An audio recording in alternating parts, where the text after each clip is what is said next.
Late one night, Emily found herself drawn to the old, abandoned train station on the outskirts of town.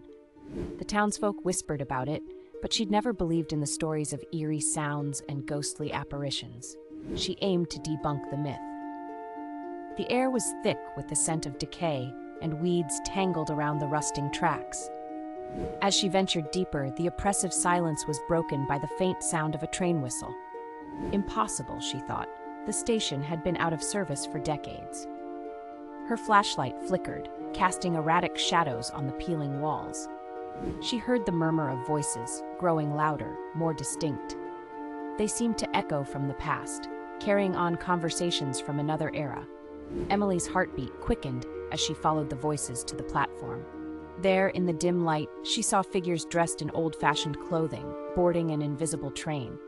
She rubbed her eyes, but the scene remained. Suddenly, one of the figures turned and looked directly at her. A cold shiver ran down her spine. The figure's eyes were hollow and its face twisted in a grimace of sorrow and rage. The ghostly passengers began to chant her name, their voices merging into a haunting chorus. Emily tried to run, but her feet felt rooted to the spot.